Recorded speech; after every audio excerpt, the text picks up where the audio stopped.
ਅੱਜ ਮੈਂ ਤੁਹਾਡੇ ਨਾਲ ਗੱਲਬਾਤ ਕਰਨ ਜਾ ਰਹੀ ਹਾਂ ਸਪਿਰਿਟ ਗਾਈਡਸ ਦੇ ਬਾਰੇ, ਐਂਜਲਸ ਦੇ ਬਾਰੇ, ਫਰਿਸ਼ਤਿਆਂ ਦੇ ਬਾਰੇ ਤੇ ਇਹਨਾਂ ਸਾਰੀ ਹੀ ਐਨਰਜੀਜ਼ ਦੇ ਬਾਰੇ ਕਿ ਇਹ ਸਭ ਕੀ ਹੁੰਦਾ ਵੀ ਹੈ ਕਿ ਨਹੀਂ ਵੀ ਹੁੰਦਾ।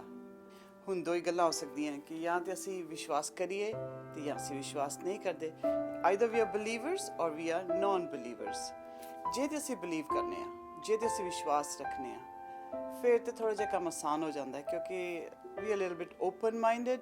ਅਸੀਂ ਵਿਸ਼ਵਾਸ ਕਰਨਾ ਚਾਹ ਰਹੇ ਹਾਂ ਉਹਨਾਂ ਚੀਜ਼ਾਂ ਤੇ ਜਿਹੜੀਆਂ ਕਿ ਸਾਨੂੰ ਸਾਡੇ ਇਹ ਜਿਹੜਾ 3 ਡਾਇਮੈਂਸ਼ਨਲ ਫਿਜ਼ੀਕਲ ਬਾਡੀ ਹੈਗੀ ਹੈ ਉਹਦੇ ਇਲਾਵਾ ਵੀ ਕੁਝ ਸਾਨੂੰ ਲੱਗਦਾ ਕਿ ਸ਼ਾਇਦ ਕੁਝ ਹੋ ਸਕਦਾ ਹੈ। ਜਾਂ ਅਸੀਂ ਨॉन ਬਲੀਵਰ ਹਾਂ, ਜਿਹੜਾ ਅਸੀਂ ਸੋਚਦੇ ਕਿ ਨੋ ਮੈਂ ਬਲੀਵ ਹੀ ਨਹੀਂ ਕਰਨਾ ਚਾਹ ਰਹੀ ਜਾਂ ਮੈਂ ਬਲੀਵ ਹੀ ਨਹੀਂ ਕਰਨਾ ਮੰਗਦੀ, ਤੇ ਸਾਡਾ ਫਰਜ਼ ਬਣਦਾ ਕਿ ਅਸੀਂ ਫਾਈਂਡ ਆਊਟ ਕਰੀਏ ਕਿ ਇਹ ਸਭ ਕੀ ਚੀਜ਼ ਨੇ, ਸਪਿਰਿਟ ਗਾਈਡਸ ਕੀ ਨੇ, ਇਹ ਸਾਡੇ ਐਂਜਲਸ ਜਿਹੜੇ ਅਸੀਂ ਲੋਕ ਸੁਣਦੇ ਰਹਿੰਦੇ ਹਾਂ ਇਹ ਕੀ ਚੀਜ਼ ਨੇ, ਕਿਸ ਤਰੀਕੇ ਨਾਲ ਦੀ ਇਨਫੋਰਮੇਸ਼ਨ ਅਸੀਂ ਲੱਭੀਏ ਕਰ ਸਕਦੇ ਹੋ। ਤੇ ਜੇ ਤੁਸੀਂ ਬਲੀਵ ਨਹੀਂ ਵੀ ਕਰਦੇ, ਤੁਹਾਨੂੰ ਵਿਸ਼ਵਾਸ ਨਹੀਂ ਇਹਨਾਂ ਗੱਲਾਂ ਤੇ, ਫਿਰ ਤੁਸੀਂ ਹੋਰ ਵੀ ਐਕਚੁਅਲੀ ਤੁਹਾਡਾ ਫਰਜ਼ ਬਣ ਜਾਂਦਾ ਕਿ ਵੀ ਇੱਕ ਵਾਰੀ ਓਪਨ ਮਾਈਂਡਡ ਹੋ ਕੇ, ਕਿਉਂਕਿ ਕਿਊਰੀਓਸਿਟੀ ਹੈ ਸਾਡੇ ਅੰਦਰ। ਇਹ ਸਭ some people are talking about all this, ਇਹ ਸਭ ਚੀਜ਼ਾਂ ਕੀ ਨੇ, ਕਿਉਂ ਨੇ, ਐਂਡ ਜ਼ਰੂਰੀ ਹੈ ਕਿ ਇੱਕੋ ਰਿਲੀਜਨ ਤੇ ਹੈ ਕਿ ਸਿਰਫ ਉਸੇ ਕਰਕੇ ਬਲੀਵ ਕਰਦੇ ਨੇ, ਇਹ ਸਭ ਕੀ ਹੈ, ਤੇ ਉਹਦੇ ਚ ਤੁਹਾਨੂੰ ਫਿਰ ਜ਼ਿਆਦਾ ਡੀਪ ਕਰਨਾ ਚਾਹੀਦਾ ਹੈ। ਅੱਜ ਮੈਂ ਤੁਹਾਡੇ ਨਾਲ ਹੁਣ ਗੱਲ ਕਰ ਰਹੀ ਹਾਂ ਕਿ ਐਂਜਲਸ ਦੇ ਬਾਰੇ, ਐਂਜਲਸ ਕੀ ਨੇ, ਸਪਿਰਿਟ ਗਾਈਡਸ ਕੀ ਨੇ। ਹੁਣ ਅਗਰ ਅਸੀਂ ਬ੍ਰੌਡਨ ਕਰ ਲਈਏ ਹੈਗਾ ਤਾਂ ਬਹੁਤ ਕੁਛ ਹੈ, ਕੈਟੇਗਰੀਜ਼ ਨੇ, ਸਬ ਕੈਟੇਗਰੀਜ਼ ਨੇ, ਹਰ ਇੱਕ ਕਲਚਰ ਦੇ ਵਿੱਚ ਉਹਨਾਂ ਦਾ ਆਪਣਾ ਆਪਣਾ ਨਾਮ ਹੈਗਾ ਐਂਡ ਉਹਨਾਂ ਦੇ ਉੱਪਰ ਡਿਫਰੈਂਟ ਇਮੇਜਸ ਨੇ, ਹਰ ਇੱਕ ਕਲਚਰ ਦੇ ਆਪਣੇ ਆਪਣੇ ਤਰੀਕੇ ਨੇ ਉਹਨਾਂ ਚੀਜ਼ਾਂ ਨੂੰ ਦਰਸਾਉਣ ਦੇ। ਮਗਰ ਬ੍ਰੌਡਲੀ ਸਪੀਕਿੰਗ ਤੇ ਅਸੀਂ ਇਹਨਾਂ ਨੂੰ ਕੁਛ ਹੀ ਕੈਟੇਗਰੀਜ਼ ਦੇ ਵਿੱਚ ਪਾ ਸਕਦੇ ਹਾਂ। ਆਰਕਐਂਜਲਸ ਕਹਿ ਸਕਦੇ ਹਾਂ, ਆਰਕਟਾਈਪ ਐਂਜਲਸ ਕਹਿ ਸਕਦੇ ਹਾਂ, ਇਹਨਾਂ ਨੂੰ ਸਪਿਰਿਟ ਗਾਈਡਸ ਕਹਿ ਸਕਦੇ ਹਾਂ, ਜਾਂ ਅਸੀਂ ਇਹਨਾਂ ਨੂੰ ਐਂਸੈਸਟਰਲ ਗਾਈਡਸ ਕਹਿ ਸਕਦੇ ਹਾਂ, ਜਾਂ ਫਿਰ ਅਸੀਂ ਇਹਨਾਂ ਨੂੰ ਡਿਪਾਰਟਿਡ ਸੋਲਸ ਹੁੰਦੇ ਉਹ ਵੀ ਕਹਿ ਸਕਦੇ ਹਾਂ, ਐਂਡ ਐਨੀਮਲ ਗਾਈਡਸ ਵੀ ਹੁੰਦੇ ਨੇ। ਇਸ ਤਰੀਕੇ ਨਾਲ ਬਹੁਤ ਕਿਸਮ ਦੇ ਸਾਡੇ ਕੋਲ ਗਾਈਡਸ ਹੁੰਦੇ ਆ। ਸਾਨੂੰ ਲੱਗਦਾ ਕਿ ਅਸੀਂ ਇਕੱਲੇ ਹੈਗੇ ਹਾਂ, ਪਰ ਅਸੀਂ ਇਕੱਲੇ ਨਹੀਂ ਹੈਗੇ। ਜਦੋਂ ਅਸੀਂ ਇਸ ਧਰਤੀ 'ਤੇ ਜਨਮ ਲਿੱਤਾ ਨਾ, ਤੇ ਅਸੀਂ ਇਕੱਲੇ ਨਹੀਂ ਆਏ, ਕਿਉਂਕਿ ਧਰਤੀ 'ਤੇ, ਇਸ ਧਰਤੀ 'ਤੇ, ਪਲੈਨਟ ਅਰਥ 'ਤੇ ਜਨਮ ਲੈਣਾ ਬਹੁਤ ਹੀ ਕਠਿਨ ਮੁਸ਼ਕਿਲ ਚੋਇਸ ਹੁੰਦੀ ਹੈ, ਕਿਉਂਕਿ ਇੱਕ ਸਰੀਰ ਲੈਣਾ, ਸਰੀਰ ਦੇ ਨਾਲ ਬਹੁਤ ਸਾਰੇ ਦੁੱਖ ਦਰਦ, ਇੱਕ ਫਿਜ਼ੀਕਲ ਬਾਡੀਜ਼ ਦਾ ਦੁੱਖ ਦਰਦ, ਫਿਰ ਮੈਂਟਲ ਬਾਡੀ ਦਾ ਦੁੱਖ ਦਰਦ, ਐਂਡ ਜਾਂ ਕਨਫਿਊਜ਼ਨ ਕਹਿ ਲਓ, ਜਾਂ ਆਪਣੀ ਸਾਡੀ ਇਮੋਸ਼ਨਲ ਬਾਡੀ ਦੇ ਪ੍ਰੋਬਲਮਸ, ਜਾਂ ਇਮੋਸ਼ਨਲ ਬਾਡੀ ਦਾ ਬਹੁਤ ਹੀ ਜ਼ਿਆਦਾ ਅਪਸ ਐਂਡ ਡਾਊਨਸ ਹੁੰਦੇ ਆ। ਸੋ ਇਟਸ ਨਾਟ ਪੋਸੀਬਲ ਕਿ ਇੱਕ ਇਨਸਾਨ ਇਹਨਾਂ ਸਾਰੀਆਂ ਚੀਜ਼ਾਂ ਦੇ ਨਾਲ ਡੀਲ ਕਰੇ। ਤੇ ਜੇ ਸਾਨੂੰ ਅਸੀਂ ਹੈਲਪ ਲੈ ਸਕਨੇ ਆ, ਹੈਲਪ ਅਵੇਲੇਬਲ ਹੈਗੀ ਹੈ, ਤੇ ਫਿਰ ਅਸੀਂ ਕਿਉਂ ਨਾ ਲਈਏ। ਹੁਣ ਕੁਐਸਚਨ ਇਹ ਆਉਂਦਾ ਕਿ ਅਸੀਂ ਹੈਲਪ ਕਿਸ ਤਰ੍ਹਾਂ ਲਈਏ ਹੈਲਪ ਉਹਨਾਂ ਲੋਕਾਂ ਕੋਲੋਂ ਜਾਂ ਉਹਨਾਂ ਚੀਜ਼ਾਂ ਕੋਲੋਂ ਜਿਹੜੀਆਂ ਸਾਨੂੰ ਦਿਖਾਈ ਨਹੀਂ ਦਿੰਦੀਆਂ, ਰਾਈਟ।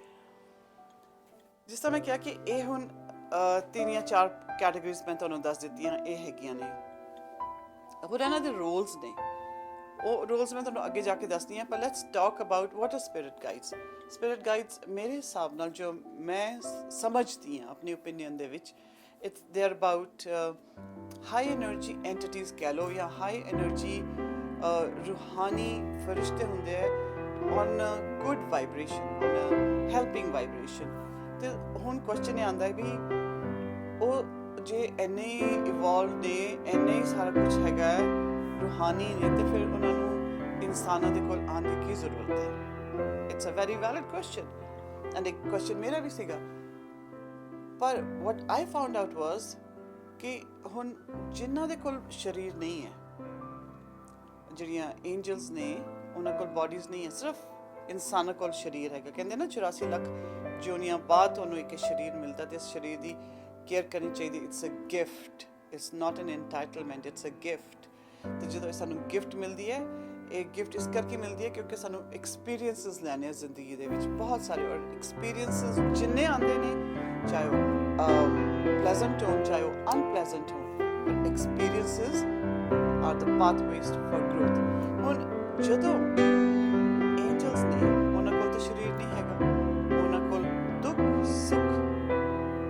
ਕਹਿੰਦੇ ਨਾ ਮਹਿਸੂਸ ਕਰਨ ਦੀ ਇੰਨੀ ਸ਼ਕਤੀ ਨਹੀਂ ਹੈਗੀ, ਬਿਕੋਜ਼ ਦੇ ਆਰ ਸੇਮ, ਉਹ ਕਹਿੰਦੇ ਨੇ ਦੁੱਖ ਸੁੱਖ ਸਮ ਕਰ ਜਾਣੋ, they are on that level, on that vibration, ਜਿੱਥੇ ਉਹਨਾਂ ਨੂੰ ਇਹਨਾਂ ਚੀਜ਼ਾਂ 'ਚੋਂ ਜਾਣ ਦੀ ਜ਼ਰੂਰਤ ਨਹੀਂ ਹੈਗੀ, ਕਿਉਂਕਿ they are in a happy place. ਹੁਣ ਜਦੋਂ ਅਸੀਂ ਹੈਗੇ ਹਾਂ, ਅਸੀਂ ਅਪਸ ਐਂਡ ਡਾਊਨਸ, ਉੱਪਰ ਨੀਚੇ ਤੋਂ ਜਾ ਰਹੇ ਹਾਂ, ਤੇ ਬਹੁਤ ਸਾਰੇ ਦੁੱਖ ਵੀ ਨੇ, ਦਰਦ ਵੀ ਨੇ।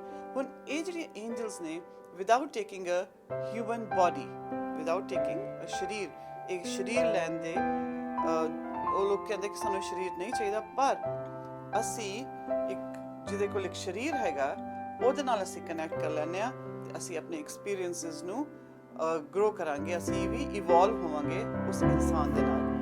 ਤੇ ਇਸ ਕਰਕੇ ਉਹ ਫਿਰ ਸਾਡੇ ਨਾਲ ਟ੍ਰੇਡ ਆਫ ਕਰ ਲੈਂਦੇ ਆ। ਇਹ ਸਾਨੂੰ ਪਤਾ ਨਹੀਂ ਚੱਲਦਾ ਜਦੋਂ, ਬਟ ਇਹ this all happens before we take birth. ਜਦੋਂ ਅਸੀਂ ਜਨਮ ਲੈਂਦੇ ਹਾਂ, ਜਨਮ ਲੈਣ ਤੋਂ ਪਹਿਲੇ ਇਹ ਸਾਰੇ ਸਾਡੇ ਕੰਟਰੈਕਟਸ ਅਸੀਂ ਸਾਈਨ ਕਰਨੇ ਆ, ਜਾਂ ਅਸੀਂ ਵਰਬਲੀ ਉਹਨਾਂ ਨਾਲ ਗੱਲਬਾਤ ਕਰਨੇ ਆ ਕਿ ਠੀਕ ਹੈ, ਤੁਸੀਂ ਮੇਰੀ ਹੈਲਪ ਕਰੋਗੇ ਤੇ ਤੁਸੀਂ ਮੇਰੇ ਨਾਲ ਐਕਸਪੀਰੀਅੰਸਿਸ ਸ਼ੇਅਰ ਕਰ ਸਕਦੇ ਹੋ, ਜੋ ਮੈਂ ਅਪਸ ਐਂਡ ਡਾਊਨਸ ਐਕਸਪੀਰੀਅੰਸ ਕਰਾਂਗੀ ਜਾਂ ਕਰਾਂਗਾ, ਤੁਸੀਂ ਮੇਰੇ ਨਾਲ ਕਰ ਸਕਦੇ ਹੋ। ਹੁਣ ਅਗਲਾ ਕੁਐਸਚਨ ਇਹ ਆਉਂਦਾ ਹੈ ਕਿ ਸਾਨੂੰ ਦਿਖਾਈ ਕਿਉਂ ਨਹੀਂ ਦਿੰਦੇ, ਸਾਨੂੰ ਸਾਡੀ ਇੰਨੇ ਸਾਰੇ ਦੁੱਖ ਦਰਦਾਂ ਵਿੱਚੋਂ ਨਿਕਲਣੇ ਆ, ਸਾਨੂੰ ਇੰਨੀਆਂ ਪ੍ਰੋਬਲਮਸ ਆਉਂਦੀਆਂ ਨੇ, ਫਿਰ ਸਾਡੀ ਹੈਲਪ ਕਿਉਂ ਨਹੀਂ ਹੁੰਦੀ, ਰਾਈਟ? Another valid question. ਉਹ ਇਸ ਕਰਕੇ ਕਿਉਂਕਿ ਅਸੀਂ ਹੈਲਪ ਮੰਗਦੇ ਨਹੀਂ। ਜਦੋਂ ਅਸੀਂ ਹੈਲਪ ਮੰਗਾਂਗੇ ਨਹੀਂ ਤਾਂ ਸਾਡੀ ਹੈਲਪ ਹੋਏਗੀ ਨਹੀਂ। ਬਿਲਕੁਲ ਜਿਸ ਤਰੀਕੇ ਨਾਲ ਅਸੀਂ ਆਪਣੇ, ਮੈਂ ਤੁਹਾਨੂੰ ਐਗਜ਼ਾਮਪਲ ਦਿੰਦੀ ਹਾਂ, ਅਗਰ ਮੇਰੇ 2-4 ਦੋਸਤ ਨੇ ਆਸ-ਪਾਸ, ਹੈ ਨਾ, ਤੇ ਮੈਂ ਉਹਨਾਂ ਦੇ ਨਾਲ ਐਵਰੀ ਡੇ, ਜਾਂ ਮੇਰੇ ਕੋਲੀਗਸ ਨੇ ਜਾਂ ਮੇਰੇ ਘਰ ਦੇ ਵਿੱਚ ਲੋਕ ਨੇ, ਮੈਂ ਆਪਣੀ ਹੀ ਪਰੇਸ਼ਾਨੀਆਂ ਦੇ ਵਿੱਚ ਅਗਰ ਮੈਂ ਚੁੱਪ ਹਾਂ, ਮੈਂ ਉਹਨਾਂ ਕੋਲ ਹੈਲਪ ਨਹੀਂ ਲੈ ਰਹੀ, ਤਾਂ ਉਹਨਾਂ ਨੂੰ ਸਮਝ ਨਹੀਂ ਆਏਗਾ ਨਾ, ਉਹ ਕੁਝ ਨਹੀਂ ਬੋਲਣਗੇ। ਇਸੇ ਤਰੀਕੇ ਨਾਲ there is the law of non-intervention in this universe, which is a very strong law. ਮੈਂ laws ਦੇ ਬਾਰੇ ਵੀ ਇੱਕ ਵੀਡੀਓ ਬਣਾਇਆ, ਆਈ ਹੋਪ ਤੁਸੀਂ ਦੇਖਿਆ ਹੋਏਗਾ। ਤੇ ਇਸੇ ਤਰੀਕੇ ਨਾਲ ਜਿਹੜੀ ਸਾਡੀ law of free will ਹੈਗੀ ਹੈ, choice, ਸਿਰਫ ਇਨਸਾਨਾਂ ਕੋਲ choice ਕਰਨ ਦਾ ਉਹ ਹੈਗਾ entitlement, ਤੇ ਜਦੋਂ ਸਾਡੇ ਕੋਲ ਫ੍ਰੀ ਵਿਲ ਹੈਗੀ ਹੈ, ਜਿੰਨੀ ਦੇਰ ਤੱਕ ਅਸੀਂ ਉਹ ਫ੍ਰੀ ਵਿਲ ਨੂੰ ਇਸਤੇਮਾਲ ਨਹੀਂ ਕਰਾਂਗੇ, ਅਸੀਂ ਚੂਜ਼ ਨਹੀਂ ਕਰਾਂਗੇ ਕਿ ਪਲੀਜ਼ ਹੈਲਪ ਮੀ, ਅਸੀਂ ਹੈਲਪ ਨਹੀਂ ਮੰਗਾਂਗੇ, ਤੇ ਸਾਨੂੰ ਕੋਈ ਵੀ ਹੈਲਪ ਕਰਨ ਵਾਸਤੇ ਨਹੀਂ ਆਏਗਾ। ਇਸ ਕਰਕੇ ਵੀ ਹੈਵ ਟੂ ਆਸਕ ਕਿ ਸਾਨੂੰ ਹੈਲਪ ਦੀ ਜ਼ਰੂਰਤ ਹੈਗੀ ਹੈ। ਤੇ ਇਹ ਹੋ ਗਿਆ ਸਾਡਾ ਕਿ ਉਹ ਸਾਡੇ ਨਾਲ ਕਮਿਊਨੀਕੇਟ ਕਿਉਂ ਨਹੀਂ ਕਰਦੀ। ਆਈ ਹੋਪ ਤੁਹਾਨੂੰ ਇਸ ਕੁਐਸਚਨ ਦਾ ਆਨਸਰ ਮਿਲ ਗਿਆ ਹੋਵੇਗਾ। ਹੁਣ ਅਗਰ ਇਹਨਾਂ ਨੂੰ ਅਸੀਂ ਸਾਰੀਆਂ ਜਿਹੜੀ ਅਸੀਂ ਗੱਲਬਾਤ ਕਰ ਰਹੇ ਹਾਂ, ਡਿਫਰੈਂਟ ਟਾਈਪਸ ਜਾਂ ਅਲੱਗ-ਅਲੱਗ ਕਿਸਮ ਦੀਆਂ ਐਂਜਲਸ, ਤੇ ਉਹਨਾਂ ਨੂੰ ਅਸੀਂ ਬ੍ਰੌਡਲੀ 4 ਜਾਂ 5 ਰੋਲਸ ਦੇ ਵਿੱਚ ਪਾ ਸਕਦੇ ਹਾਂ ਕਿ ਇਹਨਾਂ ਦੇ ਮੇਜਰ ਰੋਲਸ ਕੀ ਹੁੰਦੇ ਨੇ। ਹੁਣ ਸੋਚਿਆ ਜਾਏ ਤੇ ਜਿਸ ਤਰ੍ਹਾਂ ਸਾਡੀ ਕਮਿਊਨਿਟੀ ਹੈਗੀ ਹੈ, ਕਮਿਊਨਿਟੀ ਦੇ ਵਿੱਚ ਸਾਡੇ ਡਾਕਟਰਸ ਨੇ ਜਿਹੜੇ ਸਾਨੂੰ ਹੀਲ ਕਰਦੇ ਨੇ, ਦੈਨ ਪੁਲਿਸ ਸਿਕਿਉਰਿਟੀ ਹੈ ਜਿਹੜੀ ਸਾਨੂੰ ਪ੍ਰੋਟੈਕਟ ਕਰਦੀ ਹੈ, ਦੈਨ ਪੋਸਟਮੈਨ ਨੇ ਜਿਹੜੇ ਸਾਨੂੰ ਮੈਸੇਜ ਦਿੰਦੇ ਨੇ, ਹੈ ਨਾ। ਇਸੇ ਤਰੀਕੇ ਨਾਲ ਅਸੀਂ ਡਿਫਰੈਂਟ ਰੋਲਸ ਦਿੱਤੇ ਹੋਏ ਨੇ। ਇਸੇ ਤਰੀਕੇ ਨਾਲ ਇੱਕ ਪੂਰੀ ਰੈਲਮ ਦੇ ਵਿੱਚ ਐਂਜਲਸ ਜਾਂ ਸਾਡੇ ਸਪਿਰਿਟ ਗਾਈਡਸ ਨੇ ਵੀ ਰੋਲਸ ਚੂਜ਼ ਕੀਤੇ ਕਿ ਕੁਝ ਜਿਹੜੇ ਗਾਈਡਸ ਹੁੰਦੇ ਨੇ ਉਹ ਸਿਰਫ ਮੈਸੇਜ ਬੇਅਰਰਸ ਹੁੰਦੇ ਨੇ, ਕੁਝ ਹੁੰਦੇ ਨੇ ਜਿਹੜੇ ਕਿ ਸਿਰਫ ਸਾਡੇ ਨਾਲ ਐਜ਼ ਟੀਚਰਸ ਰਾਬਤਾ ਕਾਇਮ ਕਰਦੇ ਨੇ, ਕੁਝ ਐਜ਼ ਹੀਲਰਸ ਸਾਡੇ ਨਾਲ ਕਨੈਕਟ ਹੁੰਦੇ ਨੇ, ਤੇ ਕੁਝ ਐਜ਼ ਪ੍ਰੋਟੈਕਟਰਸ। ਹੁਣ ਜਿਸ ਤਰ੍ਹਾਂ ਫॉर ਐਗਜ਼ਾਮਪਲ ਅਗਰ ਮੈਸੇਜ ਬੇਅਰਰਸ ਨੇ, it's very interesting sometimes what happens ਕਿ ਜਦੋਂ ਤੁਸੀਂ ਵੀ ਨੋਟਿਸ ਕੀਤਾ ਹੋਣਾ, ਕਦੀ ਅਸੀਂ ਕਿਸੇ ਦੇ ਬਾਰੇ ਸੋਚ ਰਹੇ ਹੁੰਦੇ ਹਾਂ ਬੈਠ ਕੇ ਆਰਾਮ ਦੇ ਨਾਲ, ਉਹ ਸਾਡੇ ਤੋਂ 7 ਸਮੁੰਦਰ ਪਾਰ ਹੈ ਜਾਂ maybe in another plane all together, and ਅਸੀਂ ਉਹਨਾਂ ਦੇ ਬਾਰੇ ਸੋਚ ਰਹੇ ਹਾਂ ਜਾਂ ਉਹਨਾਂ ਨੂੰ ਮਿਸ ਕਰ ਰਹੇ ਹਾਂ ਆਪਣੀ ਹੀ ਧੁਨ ਦੇ ਵਿੱਚ, ਹੈ ਨਾ। ਸਡਨਲੀ ਆਸ-ਪਾਸ ਜਾਂ ਤੁਸੀਂ ਗੱਡੀ 'ਤੇ ਬੈਠੇ ਜਾਂ ਕਿਤੇ ਗਏ ਜਾਂ ਟੀਵੀ 'ਤੇ ਤੁਹਾਨੂੰ ਕੋਈ ਗਾਣਾ ਲੱਗ ਜਾਏਗਾ, ਜਾਂ ਫੇਸਬੁੱਕ 'ਤੇ ਜਾਂ ਇੰਟਰਨੈਟ 'ਤੇ ਤੁਹਾਡੇ ਸਾਹਮਣੇ ਕੋਈ ਗਾਣਾ ਆ ਜਾਏਗਾ, ਜਿਹਦੇ ਉਹ ਗਾਣਾ ਉਸ ਇਨਸਾਨ ਦੀ ਮੈਮਰੀ ਦੇ ਨਾਲ ਜੁੜਿਆ ਹੋਏਗਾ, ਜਾਂ ਤੁਹਾਨੂੰ ਜਦੋਂ ਹੀ ਉਹ ਤੁਸੀਂ ਗਾਣਾ ਸੁਣਦੇ ਹੋ ਤੁਹਾਨੂੰ ਉਸ ਇਨਸਾਨ ਦੀ ਮੈਮਰੀ ਆ ਜਾਂਦੀ ਹੈ, ਯਾਦ ਆ ਜਾਂਦੀ ਹੈ, ਐਂਡ ਤੁਸੀਂ ਸੋਚਦੇ ਹੋ that's kind of weird, ਇਹ ਕਿਸ ਤਰ੍ਹਾਂ ਹੋਇਆ, ਇਹੀ Song ਗਾਣਾ ਸੀਗਾ, ਐਂ ਤੁਸੀਂ ਭੁੱਲ ਜਾਂਦੇ ਹੋ। ਫਿਰ ਤੁਸੀਂ ਜਾਂਦੇ ਹੋ ਕਿਤੇ ਹੋਰ, ਤੁਹਾਨੂੰ ਕੋਈ ਚੀਜ਼ ਮਿਲ ਜਾਂਦੀ ਹੈ, ਕੋਈ ਤੁਹਾਨੂੰ ਚੀਜ਼ ਦਿਖਦੀ ਹੈ ਕਿ ਫਿਰ ਉਸੇ ਇਨਸਾਨ ਦੀ ਤੁਹਾਨੂੰ ਯਾਦ ਦਿਲਾਉਂਦੀ ਹੈ। ਸੋ ਇਹ ਕੋਇਨਸੀਡੈਂਸਿਸ ਬਣ ਜਾਂਦੇ ਆ, ਜਦ ਕਿ ਇਸ ਧਰਤੀ ਦੇ ਉੱਪਰ, ਇਸ ਪਲੈਨਟ ਦੇ ਉੱਪਰ ਦੇयर इज नो ਕੋਇਨਸੀਡੈਂਸਿਸ, ਕੋਈ ਐਕਸੀਡੈਂਟਸ ਨਹੀਂ ਹੁੰਦੇ। ਪਰ ਸਾਨੂੰ ਲੱਗਦਾ ਹੈ ਕਿ ਵਾਓ, ਇਹ ਕਿਸ ਕਿਸਮ ਦੇ ਕੋਇਨਸੀਡੈਂਸਿਸ ਨੇ। ਫਿਰ ਤੁਹਾਨੂੰ ਸੋਚਣ ਤੇ ਇਨਸਾਨ ਮਜਬੂਰ ਹੋ ਜਾਂਦਾ। ਹੋ ਸਕਦਾ ਤੁਸੀਂ ਸੋਚੋ ਤੇ ਹੋ ਸਕਦਾ ਤੁਸੀਂ ਬੋਲੋ ਮੋਸਟਲੀ ਸੋਚਦੇ ਆ I don't know, but actually ਇਹ ਤੁਹਾਡੀ angels ਤੁਹਾਨੂੰ messages ਦੇ ਰਹੇ ਹੁੰਦੇ ਨੇ ਕਿ just to bring some peace to you, just to bring some happiness to you, ਇਸ ਤਰ੍ਹਾਂ messages ਆਉਂਦੇ ਨੇ। ਜਾਂ ਤੁਸੀਂ ਸੋਚ ਲਓ ਕਿ healers ਹੋਣਗੇ, ਹੁਣ ਜਿਹੜੇ ਤੁਹਾਡੇ healers ਵਾਲੇ guides ਨੇ, ਉਹ ਤੁਹਾਨੂੰ ਬਹੁਤ let's say ਪ੍ਰੋਬਲਮ ਆ ਰਹੀ ਹੈ, ਜਾਂ ਇਮੋਸ਼ਨਲੀ ਤੁਸੀਂ ਸਿੱਕ ਹੋ ਗਏ ਹੋ ਜਾਂ ਡਿਪਰੈਸਡ ਹੈਗੇ ਹੋ, ਤੇ ਤੁਸੀਂ ਸੋਚ ਰਹੇ ਹੋ ਕਿ ਮੈਂ ਕਿਸ ਤਰ੍ਹਾਂ ਆਪਣੇ ਆਪ ਨੂੰ ਠੀਕ ਕਰਾਂ। ਸਭ ਤੋਂ ਪਹਿਲੇ ਇਹ ਹੈ ਕਿ ਜਦੋਂ ਤੁਸੀਂ ਠੀਕ ਹੋਣਾ ਚਾਹ ਰਹੇ ਹੋ, ਤੁਸੀਂ ਕਹਿ ਰਹੇ ਹੋ ਕਿ I want help, I just want help, ਮੈਂ ਠੀਕ ਹੋਣਾ ਚਾਹ ਰਹੀ ਹਾਂ, ਮੈਂ ਇਸ ਵਾਈਬ੍ਰੇਸ਼ਨ 'ਚ ਨਹੀਂ ਰਹਿਣਾ ਚਾਹੁੰਦੀ, ਮੈਂ ਡਿਪਰੈਸਡ ਨਹੀਂ ਰਹਿਣਾ ਚਾਹੁੰਦੀ, I want to change myself. ਫਿਰ ਕੀ ਹੁੰਦਾ, ਮੇਬੀ ਤੁਸੀਂ ਜਾ ਰਹੇ ਹੋ ਜਾਂ ਤੁਸੀਂ TV ਔਨ ਕੀਤਾ, ਅਚਾਨਕ ਮੇਰਾ ਪ੍ਰੋਗਰਾਮ ਆ ਗਿਆ, ਜਾਂ ਐਸਾ ਕੋਈ ਪ੍ਰੋਗਰਾਮ ਆ ਗਿਆ, ਜਾਂ ਤੁਸੀਂ ਜਾ ਰਹੇ ਹੋ ਕਿਤੇ, ਤੁਹਾਨੂੰ ਕਿਸੇ ਨੇ ਕੋਈ ਕਿਤਾਬ ਫੜਾ ਦਿੱਤੀ, ਜਾਂ ਕੋਈ ਮੋਟੀਵੇਸ਼ਨਲ ਵੀਡੀਓ ਤੁਹਾਡੇ ਸਾਹਮਣੇ ਆ ਗਿਆ, ਐਗਜ਼ੈਕਟਲੀ ਉਹੀ ਆਨਸਰ ਕਰਦਾ ਹੋਇਆ ਜਿਹੜਾ ਕਿ ਕੁਐਸਚਨਸ ਤੁਹਾਡੇ ਦਿਮਾਗ 'ਚ ਸੀਗੇ, just to help you get into the next vibe of happiness. So those are healers, ਤੁਹਾਨੂੰ ਹੀਲਿੰਗ ਵਾਲੀ ਵਾਈਬ੍ਰੇਸ਼ਨ 'ਤੇ ਲੈ ਕੇ ਜਾਂਦੇ ਨੇ, ਜਾਂ ਤੁਹਾਨੂੰ ਐਸੇ ਕੋਈ ਨੁਸਖੇ ਦਿਖਾ ਦੇਣਗੇ, ਜਾਂ ਕੋਈ ਐਸੇ ਡਾਕਟਰ ਨਾਲ ਮਿਲਾ ਦੇਣਗੇ ਜਿੱਥੇ ਕਿ ਤੁਹਾਨੂੰ ਜਿਹੜੀ ਚੀਜ਼ ਤੋਂ ਤੁਸੀਂ ਪਰੇਸ਼ਾਨ ਹੋ ਰਹੇ ਹੋ, ਉਹ ਤੁਹਾਡੀ ਪਰੇਸ਼ਾਨੀ ਜਾਂ ਤੁਹਾਡੀ ਅਨਪਲੇਜ਼ੈਂਟਨੈਸ ਖਤਮ ਹੋ ਜਾਏ। ਇਟਸ ਵੈਰੀ ਵੈਰੀ ਇੰਟਰਸਟਿੰਗ ਕਿ ਇਹ ਦੁਨੀਆ ਕਿਸ ਤਰੀਕੇ ਨਾਲ ਚੱਲਦੀ ਹੈ। ਹੁਣ ਪ੍ਰੋਟੈਕਟਰਸ ਦੇਖ ਲਓ, ਤੁਸੀਂ ਸੁਣਿਆ ਹੋਣਾ ਕਿ ਕਦੀ ਕਦੀ ਨਿਊਜ਼ ਦੇ ਵਿੱਚ ਆਉਂਦਾ ਕਿ ਕੋਈ ਬੱਚਾ ਸੀਗਾ 3rd ਜਾਂ 8th ਫਲੋਰ ਤੋਂ ਡਿੱਗਿਆ, ਤੁਹਾਨੂੰ ਕੁਝ ਵੀ ਨਹੀਂ ਹੋਇਆ, ਖਰੋਂਚ ਵੀ ਨਹੀਂ ਆਈ, ਜਾਂ ਕੋਈ ਇਨਸਾਨ ਡੁੱਬ ਗਿਆ, ਉਹਦੀ ਗੱਡੀ ਡੁੱਬ ਗਈ ਔਰ ਉਹਨੂੰ ਕੁਝ something happen and he was saved, ਉਹਨੂੰ ਸਮਝ ਨਹੀਂ ਆ ਰਹੀ ਕੀ ਹੋਇਆ। ਅਜਿਹੀਆਂ ਬੜੀਆਂ ਸਾਰੀਆਂ ਨਿਊਜ਼ਸ ਆਉਂਦੀਆਂ ਨੇ, ਬੜੀਆਂ ਸਾਰੀਆਂ ਖਬਰਾਂ ਆਉਂਦੀਆਂ ਨੇ। ਜਾਂ ਕਿ ਕੋਈ ਬਿਲਕੁਲ ਜੰਗਲ ਦੇ ਵਿੱਚ ਗਵਾਚ ਗਿਆ ਸੀ, ਅਚਾਨਕ ਉਹਨੂੰ ਕੋਈ ਲਾਈਟ ਦਿਖਾਈ ਦਿੱਤੀ, ਇਸ ਤਰ੍ਹਾਂ। These are called protectors. ਤੇ ਇਹ ਅਗੇਨ ਉਦੋਂ ਹੀ ਆਉਂਦੇ ਨੇ ਜਦੋਂ ਅਸੀਂ ਹੈਲਪ ਮੰਗੀਦਾ। This is very very important. ਹੁਣ ਅਗਰ ਤੁਸੀਂ ਕਹੋ ਕਿ okay I am doing my prayers every day, ਮੈਂ ਰੋਜ਼ ਹਰ ਰੋਜ਼ ਪ੍ਰੇਅਰਸ ਕਰਨੀ ਆ ਤੇ ਮੇਰੀ ਤਾਂ ਕੋਈ ਪ੍ਰੇਅਰ ਸੁਣਦਾ ਹੀ ਨਹੀਂ ਹੈ। ਪਰ ਹੁਣ ਸਾਡੇ ਪ੍ਰੇਅਰਸ ਕਰਨ ਦੇ ਵੀ ਤਰੀਕੇ ਬੜੇ ਅਜੀਬ ਨੇ। ਅਸੀਂ ਕਹਿੰਦੇ ਆ ਪਲੀਜ਼ ਮੈਨੂੰ $4 ਲੱਖ ਦੇ ਦਿਓ, $4 ਲੱਖ ਦੇ ਦਿਓ, ਜਾਂ $5 ਲੱਖ ਦੇ ਦਿਓ। ਬਸ ਅਸੀਂ ਇੱਥੇ ਛੱਡ ਦਿੰਦੇ ਹਾਂ। ਵੀ ਡੋਂਟ ਸਪੈਸੀਫਾਈ ਕਿ ਸਾਨੂੰ ਕਦੋਂ ਚਾਹੀਦੇ ਨੇ, ਕਿਸ ਵਾਈਬ੍ਰੇਸ਼ਨ 'ਚ ਸਾਨੂੰ ਹੋਣਾ ਚਾਹੀਦਾ, ਤਾਂ ਕਿ ਉਹ ਜਿਹੜੀ ਸਾਡੀ ਵਿਸ਼ ਹੈ ਨਾਲ ਦੇ ਨਾਲ ਪੂਰੀ ਹੋ ਜਾਏ। ਹੁਣ ਉਹ ਲੋਕ ਸਾਡੀ ਗੱਲ ਸੁਣ ਰਹੇ ਨੇ, ਇਹ ਨਹੀਂ ਕਿ ਉਹ ਲੋਕ ਸਾਡੀ ਗੱਲ ਸੁਣ ਨਹੀਂ ਰਹੇ, ਉਹ ਸੁਣ ਰਹੇ ਨੇ ਸਾਡੀ ਗੱਲ। ਮਗਰ ਕੀ ਹੁੰਦਾ, ਜਿਹੜਾ time and space the concept ਹੈ, ਜਗ੍ਹਾ ਦਾ ਕਨਸੈਪਟ ਹੈ, ਉਹ ਸਿਰਫ ਸਾਡਾ ਇਨਸਾਨਾਂ ਦਾ। ਇਨ ਦ ਬਿਗਰ realm of things, ਜਾਂ ਸੋਚ ਲਓ ਕਿ ਸਾਡਾ ਈਵਨ ਸਬਕੌਂਸ਼ੀਅਸ, ਈਵਨ ਜਿਹੜਾ ਸਾਡਾ ਬਾਕੀ ਐਂਜਲਸ ਨੇ ਜਾਂ ਹਾਇਰ ਐਨਰਜੀਜ਼ ਨੇ, ਉਹਨਾਂ ਦਾ ਕੋਈ, ਜਿਨ੍ਹਾਂ ਕੋਲ ਬੋਡੀਜ਼ ਨਹੀਂ ਹੈ ਨਾ, ਜਿਨ੍ਹਾਂ ਕੋਲ ਸਰੀਰ ਨਹੀਂ ਹੈ, ਉਹਨਾਂ ਕੋਲ ਟਾਈਮ ਤੇ ਸਪੇਸ ਦਾ ਕੋਈ ਕਨਸੈਪਟ ਨਹੀਂ ਹੈ। ਉਹਨਾਂ ਨੇ ਤੁਹਾਡੀ ਵਿਸ਼ ਗ੍ਰਾਂਟ ਜ਼ਰੂਰ ਕਰ ਦੇਣੀ ਹੈ। ਇਹ ਨਹੀਂ ਕਿ ਉਹਨਾਂ ਨੇ ਵਿਸ਼ ਤੁਹਾਡੀ ਗ੍ਰਾਂਟ ਨਹੀਂ ਕਰਨੀ ਹੈ, ਜ਼ਰੂਰ ਕਰ ਦੇਣੀ ਹੈ। ਹੋ ਸਕਦਾ ਕਿ 3000 ਸਾਲ ਬਾਅਦ ਕਰਨ, ਰਾਈਟ, ਉਹਦਾ ਤਾਂ ਫਿਰ ਕੋਈ ਫਾਇਦਾ ਨਹੀਂ ਹੈ।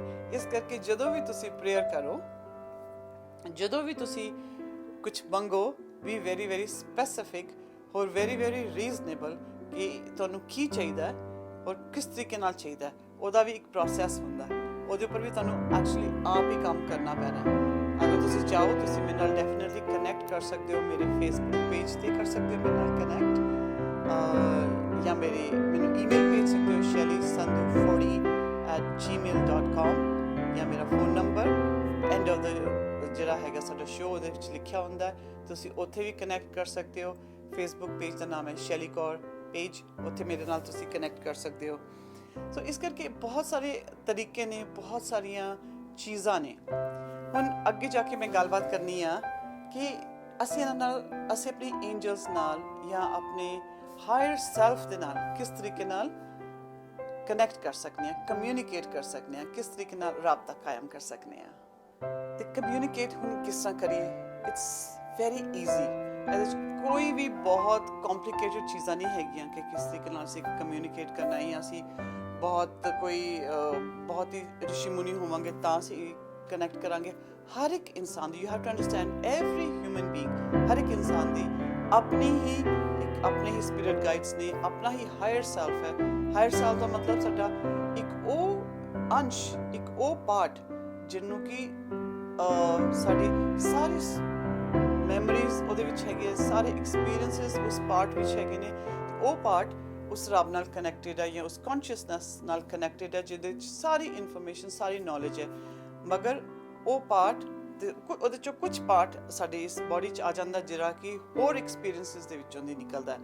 ਤੇ ਜਦੋਂ ਅਸੀਂ ਉਸ ਪਾਰਟ ਨਾਲ, ਹਾਇਰ ਸੈਲਫ ਨਾਲ ਕਨੈਕਟ ਕਰਨੇ ਆ, ਉਹ ਸਾਨੂੰ ਬਹੁਤ ਜ਼ਿਆਦਾ ਗਾਈਡ ਕਰ ਸਕਦਾ ਹੈ। So there are lots of ways to connect with your higher self, with angels, with spirit guides, with ਆਪਣੇ ancestors, ਪੁਰਖੇ ਜਿਨ੍ਹਾਂ ਨੂੰ ਅਸੀਂ ਕਹਿੰਦੇ ਹਾਂ, ਪੂਰਵਜ ਕਹਿੰਦੇ ਹਾਂ, ਜਾਂ animal guides. You just have to be very calm. 2-3 ਤਰੀਕੇ ਨੇ। ਜਾਂ ਤੇ ਤੁਸੀਂ ਬਿਲਕੁਲ ਸ਼ਾਂਤ ਚਿੱਤ ਹੋ ਕੇ, ਕਾਮ ਹੋ ਕੇ ਬੈਠ ਜਾਓ। ਕੋਈ ਟਾਈਮ ਰੱਖ ਲਓ ਦਿਨ ਦੇ ਵਿੱਚ, ਸਵੇਰ ਦਾ ਜਾਂ ਸ਼ਾਮ ਦਾ। ਜਾਂ ਤੁਹਾਨੂੰ ਅਗਰ ਲੱਗਦਾ ਕਿ ਘਰ ਦੇ ਵਿੱਚ ਕਾਮਨੈਸ ਨਹੀਂ ਆ ਰਹੀ ਹੈ, ਸ਼ਾਂਤੀ ਵਾਲੀ ਗੱਲ ਨਹੀਂ ਹੋ ਰਹੀ, ਤੇ ਅਸੀਂ ਫਿਰ ਵਾਕ 'ਤੇ ਜਾ ਸਕਦੇ ਹਾਂ। ਵਾਕ ਨੇਚਰ ਦੇ ਵਿੱਚ ਜਦੋਂ ਤੁਸੀਂ ਜਾਂਦੇ ਹੋ ਨਾ, ਤੁਹਾਡੀ ਬੋਡੀ ਦੀ ਵਾਈਬ੍ਰੇਸ਼ਨ ਆਪਣੇ ਆਪ ਕਾਮ ਹੋ ਜਾਂਦੀ ਹੈ। ਤੁਸੀਂ you looking at the trees, ਪੇੜਾਂ 'ਤੇ ਦੇਖ ਰਹੇ ਹੋ, ਫਲ ਫੁੱਲ ਬੂਟਿਆਂ 'ਤੇ ਦੇਖ ਰਹੇ ਹੋ, ਫਲਾਵਰਸ 'ਤੇ ਦੇਖ ਰਹੇ ਹੋ। You are just connecting with the universe. ਜਦੋਂ ਤੁਸੀਂ ਕਨੈਕਟ ਕਰਦੇ ਹੋ, ਤੁਹਾਡਾ ਮਨ ਸ਼ਾਂਤ ਹੋ ਜਾਂਦਾ। ਤੁਸੀਂ ਦੇਖਣਾ ਤੁਹਾਨੂੰ ਆਪਣੇ ਆਪ ਜਿਹੜੇ ਤੁਹਾਡੇ ਕੁਐਸਚਨਸ ਨੇ, ਉਹ ਤੁਹਾਨੂੰ ਲੱਗੇਗਾ ਇਹਦੇ ਆਨਸਰਸ ਆਪਣੇ ਆਪ ਆ ਰਹੇ ਨੇ। ਇੱਕ ਹੋਰ ਤਰੀਕਾ ਹੁੰਦਾ ਕਿ ਸੌਣ ਤੋਂ ਪਹਿਲੇ, ਲੈਟਸ ਸੇ ਤੁਹਾਨੂੰ ਕੋਈ ਬੜੀ ਪਰੇਸ਼ਾਨੀ ਹੈ, ਤੁਹਾਨੂੰ ਸਮਝ ਨਹੀਂ ਆ ਰਹੀ, ਬੜੀ ਕਨਫਿਊਜ਼ਨ ਹੋ ਰਹੀ ਕਿਸੇ ਚੀਜ਼ ਕਰਕੇ, ਤੁਸੀਂ ਉਹ ਕੁਐਸਚਨ ਲੈ ਕੇ ਸੋ ਜਾਣਾ। ਠੀਕ ਹੈ, ਉਹ ਕੁਐਸਚਨ ਬੋਲਿਆ ਕਿ ਇਹ ਕੁਐਸਚਨ ਹੈ, ਮੈਨੂੰ ਸਵੇਰ ਤੱਕ ਮੇਰੇ ਕੋਲ ਆਨਸਰ ਹੋਣਾ ਚਾਹੀਦਾ। ਯੂ ਵਿਲ ਬੀ ਸਰਪ੍ਰਾਈਜ਼ਡ ਕਿ ਜਦੋਂ ਤੁਸੀਂ ਸਵੇਰੇ ਉੱਠੋਗੇ, maybe you are taking a shower ਜਾਂ ਤੁਸੀਂ ਚਾਹ ਪੀ ਰਹੇ ਹੋ, ਆਪਣੇ ਇੱਕਦਮ ਸ਼ਾਂਤ ਚਿੱਤ 'ਚ ਤੁਹਾਨੂੰ ਇੱਕਦਮ ਨਾਲ ਦੇ ਨਾਲ ਆਨਸਰ ਆ ਜਾਏਗਾ। ਤੁਸੀਂ ਅਜ਼ਮਾ ਕੇ ਦੇਖਣਾ ਇਹ ਗੱਲ। ਸੋ ਇਹ ਬੜੇ ਸਾਰੇ ਤਰੀਕੇ ਨੇ ਕਰਨ ਦੇ। ਹੁਣ ਇੱਕ ਹੋਰ ਕਿ science, what are the science ਜਿਹੜੇ ਸਾਨੂੰ ਐਂਜਲਸ ਦਿੰਦੇ ਨੇ, ਜਦੋਂ ਸਾਨੂੰ ਪਤਾ ਲੱਗਾ ਕਿ ਯੈਸ ਦੇ ਕਮਿਊਨੀਕੇਟਿੰਗ ਵਿਦ ਅਸ। ਫੈਦਰਸ ਤੁਹਾਨੂੰ ਮਿਲਦੇ ਨੇ, ਪੰਖ ਮਿਲ ਜਾਂਦੇ ਨੇ, ਜਾਂ ਤੁਹਾਨੂੰ ਮਿਊਜ਼ਿਕ, ਕੋਈ ਸਪੈਸੀਫਿਕ ਸੌਂਗਸ, ਜਾਂ ਛੋਟੀਆਂ ਕੋਇਨਸ ਮਿਲਦੀਆਂ ਨੇ, ਜਾਂ ਹੋਰ ਕਿਸਮ ਦੇ ਮੈਸੇजेस ਜਿਹੜੇ ਕਿ ਤੁਹਾਨੂੰ ਬਹੁਤ ਹੀ ਪਰਸਨਲ ਹੋਣ। ਤੁਹਾਡੇ ਕੋਈ ਧੁਨ ਹੋਏਗੀ, ਕੋਈ ਮਿਊਜ਼ਿਕ ਹੋਏਗਾ, but they are very light on a lighter vibration. ਕੁਝ ਇਨਸਾਨ ਵੀ ਬੜੇ ਐਂਜੈਲਿਕ ਹੁੰਦੇ ਨੇ, ਕੁਝ ਇਨਸਾਨ ਵੀ ਬਹੁਤ ਵਧੀਆ ਹੁੰਦੇ ਨੇ, ਤੇ ਤੁਹਾਨੂੰ ਲੱਗਦਾ ਜਦੋਂ ਤੁਸੀਂ ਉਹਨਾਂ ਨੂੰ ਦੇਖਦੇ ਹੋ ਕਿ ਸਕੂਨ ਜਿਹਾ ਮਿਲ ਰਿਹਾ, ਤੇ ਉਹਨਾਂ ਦੇ ਥਰੂ ਵੀ ਤੁਹਾਨੂੰ ਮੈਸੇजेस ਮਿਲਦੇ ਨੇ। ਹੁਣ ਇਹ ਵੀ ਸਮਝ ਆ ਗਈ ਕਿ ਹੁਣ ਤੁਸੀਂ ਕਿਸ ਤਰ੍ਹਾਂ ਕਮਿਊਨੀਕੇਟ ਕਰਨਾ ਉਹਨਾਂ ਨਾਲ, ਤੇ ਉਹ ਕਿਸ ਤਰ੍ਹਾਂ ਤੁਹਾਡੇ ਨਾਲ ਕਮਿਊਨੀਕੇਟ ਕਰਦੇ ਨੇ। ਸੋ ਇਟਸ ਵੈਰੀ ਇੰਪੋਰਟੈਂਟ ਕਿ ਤੁਸੀਂ ਇੱਕ ਆਪਣੀ ਅਵੇਅਰਨੈਸ ਲਿਆ ਕੇ ਰੱਖੋ, ਔਰ ਜਿੰਨਾ ਤੁਸੀਂ ਉਹਨਾਂ ਨਾਲ ਕਮਿਊਨੀਕੇਟ ਕਰੋਗੇ, ਉਹ ਉਹਨਾਂ ਤੁਹਾਡੇ ਨਾਲ ਕਮਿਊਨੀਕੇਟ ਕਰਨਗੇ। It's very simple. ਜੇ ਮੇਰੇ ਕੋਲ 2 ਫਰੈਂਡਸ ਨੇ ਜਾਂ 4 ਫਰੈਂਡਸ ਨੇ, ਉਹਨਾਂ 4 ਫਰੈਂਡਾਂ 'ਚੋਂ ਮੈਂ ਇੱਕੋ ਹੀ ਫਰੈਂਡ ਦੇ ਨਾਲ ਗੱਲ ਕਰਦੀ ਹਾਂ, ਉੱਥੇ ਹੀ ਮੇਰਾ ਫੋਕਸ ਹੈ। ਤੇ ਉਸ ਫਰੈਂਡ ਨੂੰ ਫਿਰ ਮੇਰੇ ਬਾਰੇ ਬਹੁਤ ਕੁਝ ਪਤਾ, ਤੇ ਮੈਨੂੰ ਉਹਦੇ ਬਾਰੇ ਬਹੁਤ ਕੁਝ ਪਤਾ। ਤੇ ਮੇਰੇ ਜਿਹੜੇ ਬਾਕੀ ਦੇ 3 ਫਰੈਂਡਸ ਨੇ, ਉਹ ਫਿਰ ਥੋੜੇ ਸਾਈਡ ਤੇ ਹੋ ਜਾਂਦੇ ਨੇ, ਥੋੜੇ ਫੇਡ ਬੈਕ 'ਚ ਆ ਜਾਂਦੇ ਨੇ। ਸੋ ਜਿਹਦੇ ਉੱਪਰ ਫੋਕਸ ਹੈ, ਸਿਮਿਲਰਲੀ ਜਿਸ ਦੇ ਉੱਪਰ ਅਸੀਂ ਫੋਕਸ ਕਰਾਂਗੇ, ਜੇ ਅਸੀਂ ਉਹਨਾਂ ਨਾਲ ਫੋਕਸ ਕਰਾਂਗੇ, ਤੇ ਜਿੰਨਾ ਅਸੀਂ ਉਹਨਾਂ ਨਾਲ ਗੱਲਬਾਤ ਕਰਾਂਗੇ, ਉਹ ਓਨਾ ਹੀ ਸਾਨੂੰ ਰਿਸਪੌਂਡ ਕਰਨਗੇ। So it's that simple. ਕੋਈ ਵੱਡੀ ਇਹਦੇ 'ਚ ਸਾਇੰਟੀਫਿਕ ਉਹ ਚੀਜ਼ਾਂ ਨਹੀਂ ਹੈਗੀਆਂ, ਪਰੇਸ਼ਾਨ ਹੋਣ ਵਾਲੀ ਕੋਈ ਗੱਲ ਨਹੀਂ ਹੈਗੀ।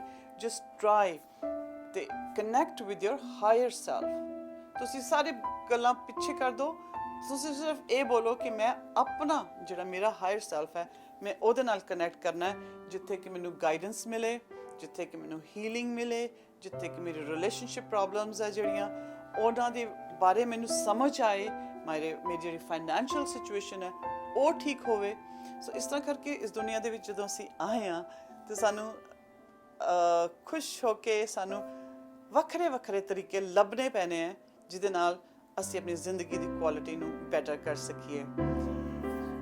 ਜੇ ਤੁਹਾਨੂੰ ਹੋਰ ਕੋਈ ਕੁਐਸਚਨਸ ਹੋਣ, ਤੁਹਾਨੂੰ ਇਸ ਟੌਪਿਕ ਦੇ ਬਾਰੇ ਜਾਂ ਬਾਕੀ ਹੋਰ ਕਿਸੇ ਟੌਪਿਕ ਦੇ ਬਾਰੇ ਤੁਹਾਨੂੰ ਕੋਈ ਵੀ ਪ੍ਰਸ਼ਨ ਹੋਏ, ਕੋਈ ਵੀ ਕੁਐਸਚਨ ਹੋਏ, do not hesitate to call me. Give me a call ਜਾਂ ਮੈਸੇਜ ਕਰੋ। Message is always better on Shelly Kaur Facebook page ਹੈਗਾ ਮੇਰਾ Shelly Kaur SHELLY and Kaur as KAUR Shelly Kaur, ਇਹ ਮੇਰਾ Facebook page ਹੈਗਾ, ਜਾਂ Shelly Sandhu 40@gmail.com ਮੇਰੇ ਨਾਲ ਕਨੈਕਟ ਕਰ ਸਕਦੇ ਹੋ। ਅੱਜ ਵਾਸਤੇ ਬਸ ਇੰਨਾ ਹੀ। ਅਗਲੀ ਵਾਰ ਇੱਕ ਹੋਰ ਟੌਪਿਕ ਲੈ ਕੇ ਆਵਾਂਗੀ। ਉਨੀ ਦੇਰ ਤੱਕ ਥੈਂਕ ਯੂ। ਹੱਸਦੇ ਰਹੋ, ਵਸਦੇ ਰਹੋ, ਰੱਬ ਰਾਖਾ। Thank you, bye bye.